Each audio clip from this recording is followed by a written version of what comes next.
Hello, my name is Ria Cotton Landry, and I'm your corresponding secretary for the Women's Council of NAREB. And I am so excited to be here with our past president, Madam Chandra Ware, for our focus on women in real estate business. Welcome, Madam Chandra Ware. How are you today? I am absolutely amazing. I am so grateful that we got the opportunity to be here together in person to do this segment. And so, what we want to do is really focus on the variations of real estate that encompass our organization. And so, Madam Chandra Ware is not only a real estate broker, but she has a property management company.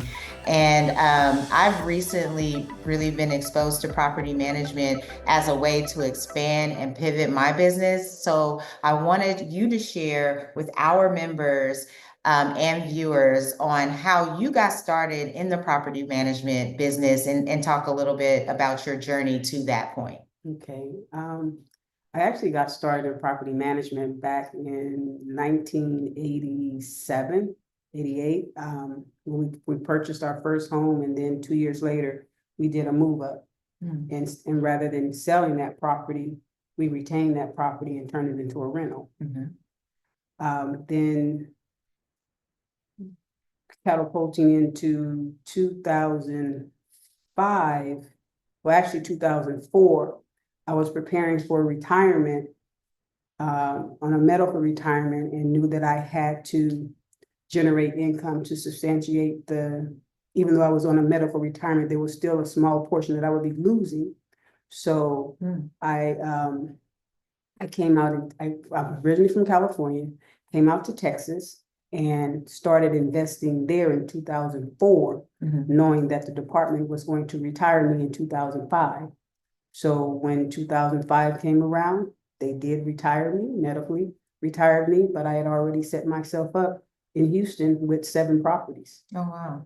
So, but in between that time, we were bringing colleagues out to Texas from California to purchase. So outside of having my 7 homes in Houston to manage, I ended up managing over 50 other homes for colleagues and family and friends of mine from California. So that, and I can say that becoming a property manager, I was actually not knowing it, but as I was a child, being groomed for property management. How so? Because my mother owned 2 homes in South Central LA, and my aunt owned multifamily units in Dallas, Texas. So during the summer, while we were visiting my aunt in Texas, we would go with her to collect rents from the tenants at the multifamily units, as well as she also owned a laundromat. Oh. So we would collect the rents there, well, not the rents, but retrieve the monies out the coin machines. And then with my mom being in LA, I would help her pretty much manage those properties by going to check collect the rents and checking the properties to see what needed to be done. So that's awesome. So you actually had women as examples in the property management space. And so I can imagine that as a woman, for yourself, but not only for your grandmother, your mother, there were some challenges. Can you talk about some of those challenges? The challenges that I faced, unlike my mom, because as times change, policies change. And back then in the 80s and the 70s, someone didn't pay their rent, they go lock the door, they go put them out. But in our time, there's no such thing as locking the tenant out and sitting their stuff out on the curb. So we had to deal with evictions. Now, I'm not gonna say I had a lot of challenges, but some of the challenges that I did have were minute, and that's just tenants not paying the rent. But I didn't allow that to put a shadow over, because if you figure I'm managing over 50 properties and I have 1 or 2 tenants, that's a real low percentage. So I just, dealt with that way. Now I can say some of the challenges is what tenants want to claim that, well, I don't know, I didn't know that I can do this, but I debunked that challenge real quick. Read your lease. You know, read your lease, and that's one thing that I do. And that will pretty much eliminate some of the challenges when you're dealing with tenants, is that refer them back to the. You talk about tenants in their leases, one thing you do is you refer them back to that lease. Strictly deal with them in black and white. And you won't have, you shouldn't have a problem there. But again, people are human, and we as individuals tend to sign things and not read them. Right. And then something happens and then you're being referred back to that lease. Oh, I didn't know that. Well, debunk it, you signed it. But I mean, it's property management for me as a Black female, it's been a blessing. It's, yeah, and because of us being members of NAREB and fighting for democracy and housing, one thing that I do when I'm working with tenants, even though they're my properties as well, I'll tell the tenant, hey, I'm going to allow you to rent this property. But on the other hand, I turn into my NAREB hat or my women's council hat. Hey, but I don't want you to live in my property for the rest of your life. You know, put yourself in a position to become a homeowner. Now, you know, I instill that in them, but do they do it? No. Right. But at least, you know, I do what, I try to live by what our mission is. Exactly. And that's building home ownership, building generational wealth through home ownership. Right. That was a part of property management that was like an aha moment for me. It's like, how do we reach the people that are renters and convert them into homeowners? And property management is that vehicle. Yes. To where, as a property manager, you can go straight to the source and change lives directly within your community. So that's awesome. And also in having that, you have the real estate background, so you can offer that. What are some other skill sets that you think would be important for a property manager to have? Maintenance, rehab, because, you know, I can say living in Texas, and now we can say even in California with the fires that we had, some homes may not have gotten destroyed, but some homes may have gotten damaged. Right. In Houston, I had several homes during one of the floods that we had. The two of my homeowners' homes were, I'm not going to say they were destroyed, but they took on 4 or 5 feet of water. And because I do have the background of rehab and reaching out to some contractors, I had the wherewithal to say, oh no, $40,000 to rehab a house, and I can see the damage myself. I was able to save my clients money, because what this particular contractor said is 40,000, I end up getting it done for 20,000. It's just, you know, you got to have the skill sets of budgeting. You have to have the skill set of just knowing what your client is going to need. And I would say, to build that skill set, you're going to need property management education. Property management education comes from budgeting. It comes from maintenance. It's come from knowing the laws as they come about. Right. I can say that in Houston or in Texas, and I think it's across the country now, where if you're renting out a property, the owner has to make sure that they have peepholes in all exterior doors, especially in houses.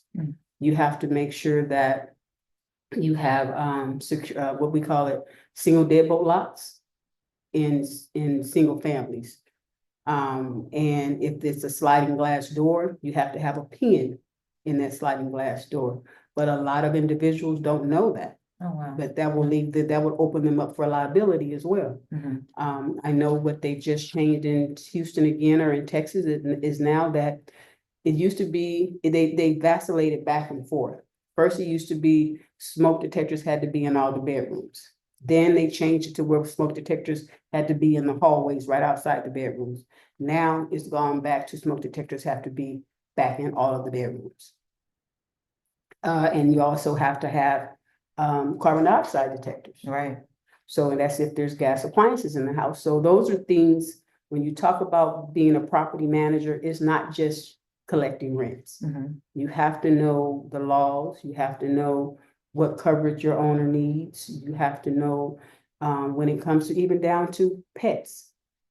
And what's the difference between a pet and a service animal, or a pet and an emotional support animal? Right. And what documentations have to come with those, and what questions you can and cannot ask. It seems really overwhelming. How do you keep up with all this information and all the updates? I sleep and eat, I sleep and eat real estate, I sleep and eat property management. I mean, it's, and like I said, and it's something that you should know. I mean, I'm not gonna say as a regular homeowner, but a lot of things you should know as a homeowner. But I pride myself in, I want to know. I don't want someone can tell me what I need to do, but I'm the type of person that I'm going to go and research it myself. But I mean, as a property manager, again, it is a lucrative business, but it can be a liability. You have to know how to curtail that liability. So I mean, it's and then again, as it used to be that man's position, but now if you look at it, it's a lot of females in property management. Are there any, I would say, are there any women, or how can Women's Council of NAREB further expand or work with property managers to help other women get into property management? Because I know for myself, you mentioned that you had your grandmother and your mother, and I know for myself, you were inspiration. You managed one of my properties. I learned a lot, and I was like, how do you do it? And I've kind of stepped out on faith and started to expand my real estate business, because I see it as an awesome path to part of my retirement plan. But what would you say to other women that are part of Women's Council as far as how we can work together to expand into property management from real estate? Seek those who are already doing it. And when you asked about the skill set, you can't be timid. You cannot, and you know that. Right. You can't be timid when you're dealing with properties, dealing with your own properties and property management as well as others, because you're dealing with all different aspects of life, all different people coming from different cultures, different environments. And I can say my background helped me a lot, because I fear nobody except for the man upstairs. So, it's a challenge for me if I can take a property, if someone asks me for a property over in, we can say hypothetically in in LA, in Jordan Downs or Nickerson Gardens or the Pueblos or East LA. I don't have a problem with that. Because at the end of the day, it's still properties to manage. And it's your relationship that you build with those tenants. They're gonna either make or break you, or you're gonna make or break them. Right. So, but for another female that's a part of Women's Council, seek out those who are doing it already. Me, I don't have a problem sharing. Any Women's Council member can pick up the phone and call me. I don't have a problem sharing, because at the end of the day, I can't make all the money. I can't manage all the houses. So I'll be excited or elated to help someone say, hey, this is how you do this. This is how you do this. Whatever. Hey, did you tell your owner to get insurance? Make sure that the tenant has insurance, so pick up the phone and ask. Because I know there's a lot of us that are doing property management that's in NAREB. And then also NAREB has if your local board president was Women's Council, contact Remedy. Remedy is our property management affiliate of NAREB. So, I mean, the opportunities are out there and the people are out there. And being a part of Women's Council and NAREB, this is something that we have to do. We have to cultivate one another. So just don't be afraid. I mean, I know, I'm not gonna say our oldest, but our most seasoned property manager that I know of, Evelyn Reeves. Right. Miss Jean Weber. And those are those are pillars of property management within NAREB. Evelyn manages, her office manages a lot of properties in LA. Jean Weber was in Chicago. She manages a lot of properties. So, I mean, I manage, like I said, mine, and funny because I manage my 6 in in Houston, and I still manage my own properties from afar in California. So it's just reach out to people. I know Michelle in Atlanta manages properties. So, I mean, we have the contacts. We just have to, pick up the phone and call. So there are, just talking about the future of property management, there are larger institutions that are acquiring properties as rentals. Where do you see the future of property management? Is there still a space for us with these big companies? You know what? There's still a space for us, because if you look at the news, yes, those big companies are managing those properties, but those big companies are also being sued. Right. Because they're not taking care of those owners' properties, or they're not, I'm not gonna say the owners, because some of them, those hedge funds own those properties, but whoever they have managing the properties, I don't know if they were given a directive to say just collect the rent, but they're being sued for lack of maintenance. So that's one important thing as a property manager, is that if a tenant calls about a maintenance issue, then address that maintenance issue.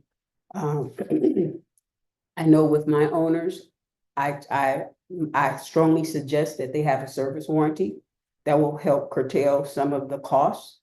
The initial service call fee is passed on to the tenant.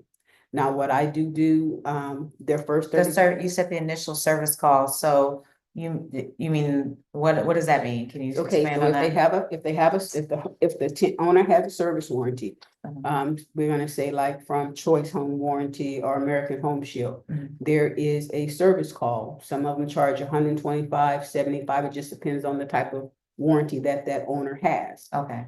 And say if they call and say that there's the stove went out. Okay, we're gonna call the service warranty company, but that tenant is gonna have to pay that first initial service call fee. Okay. Of $75 or whatever it is. And that's in the lease? That's in the lease. Okay. Now what I do, if the tenant is just in the property for the first 30 days and something breaks, then we pick it up. But anything after the 30 days, that's on the tenant. Now, there's certain things that mostly everything that's in mine from the homes that I manage, the tenants have to pay for. Like I just had a tenant that the stove went out. Well, he's been in there for 4 years. Called the service warranty company. He paid the service call fee. The warranty company deemed that the stove is now no good, it's too old. So they cashed the owner out. So now he will purchase a new stove. It's not gonna cost what the service warranty paid him, but it's still a substantial amount that they can still go and get the stove. Then AC unit went out. Now, one thing that I do tell tenants, if the AC goes out and we find out that you didn't, and the owner has to replace the unit, and we find out that you didn't replace the air filters like every 30 days, then that charge is passed on to the tenant. Now, he or she may or may not can afford it, but then we'll deal with it then. Be it you have to move, be it we're gonna take it from your security deposit or what have you. But I mean, as a landlord or a property manager, those are the things that you need to know. You need to, and be firm on it. Because like I just had a tenant in one of my homes. She called me and said, now she's been in there a year. And she's on housing. And you know, housing is very strict. No rodents, no this, no that, no broken windows. She calls me and she says, Miss Chandra, I see a mouse running around the house. Okay. I think you need to call the exterminator. She says, well, I don't know. You need to read your lease, baby girl. You are responsible for extermination of any rodents or insects. So I just put it back on her. That seems like another education piece just for our community too, is just really understanding their leases even before home ownership. So that sounds like that's another education piece for us as boots on the ground, right? And when you say that, it's not even an education piece because they signed the contract. Right. All that is in the lease. But, you know, and you know, humans are gonna try you and see what they can get over on. If they can't get over on you, so be it. If they can, then that's one notch under their belt. But with me, it's kind of hard. And so when you talk about managing the maintenance requests, there's a lot of, I'm finding, outsourcing for like 24/7 work order companies that open the work order, close it, and outsourcing for bookkeeping. What do you think is a manageable amount of doors for someone to handle before they would need to expand their business or outsource? Now, you know what? I would say you really don't need to outsource it depending on the software that you have. Okay. Because, I mean, even hypothetically, if you have 100 properties, 100 doors to manage, you're not gonna have problems with all 100 doors. Right. You may have problems with 2. Well, that particular software app gives the tenant access that they can go and report their maintenance issue. It'll come to me, with me, it comes to me, my daughter, and one of my other agents in the office. So neither one of us should miss it. Somebody should get it. Right. And then when it comes to rental payments, they pay through a portal. I don't accept any forms of cashier's checks or anything. Everything has to be paid through the portal. When that payment is made through the portal, then the portal records it. When it comes to calculating what the rents are at the end of the year for 1099s, it calculates it. All I have to do at the end of the year is go into the system, push a button, and it drafts all my owner's 1099s. Nice. And then as far as the payment, does the portal actually, how does it help manage paying out the owners, or do you do that manually? Now with that, I do that manually because now I'm gonna tell you, when it comes to tenants' rents, they have to pay their portion, and that's through the portal. Now, if you have someone that's on Section 8, then we manually enter that, but that's very few. Because you manually enter the portion that's coming from the that's government? coming from the government, yes. But other than that, most of the rentals are done through most of the payments are done through the tenant, by the tenant through the portal. Okay. And it gives you this. I use Buildium. I'm getting ready to change, but right now I use Buildium. I've been using Buildium since I've been here. But since 2004, 2005, because I was managing, and that's the thing too, I was managing those 50+ homes from California at one time, helping my brother. He was here, boots on the ground, doing the maintenance, and I was doing all the other paperwork and collecting, processing rents and things like that from California. But it does everything for you. It does everything. There's a minimal fee of everything has a fee. Right. But it gives you the tenant, the owner can even go in and see when tenants have paid. They can see their ledger as to what their annual income is, what their income is for the past 10 years. It's just a software, so you don't really have to outsource accounting or anything like that. And when you speak of accounting, how do you reconcile, like your books? Are the tenant pays and then you're reconciling at the end of the month, or the following month? No, at the end of the month. I reconcile monthly because before I pay my owners, I want to make sure that those payments have been in there. Right. So they're reconciled once a month. Okay. And then so I want to definitely appreciate you for starting us off at the beginning of the year with the just really taking a wider perspective of how we can get involved in real estate. So for our Women's Council members, what advice would you give them as far as starting off? Should they get certifications?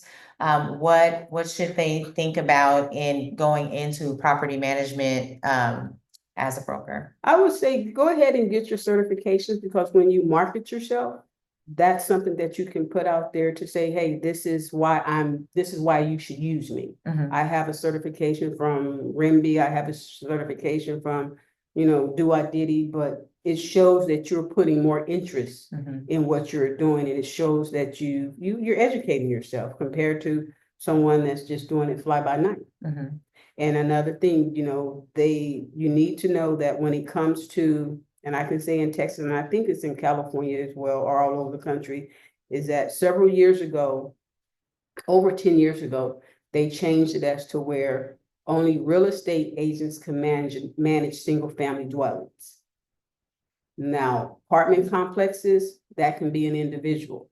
Mm. Now, if it's your personal residence, you can manage it. But when you're calling yourself a property manager of single family dwellings, it's supposed to be real estate agent. Like I said, I know that's true to be true in Texas, because when they changed that law, a lot of apartment locators or apartment companies like, what was it, ADS, Apartment Data Services, and these other large apartment property management companies, they had to release all of their single family dwellings because they were not real estate professionals. Mm.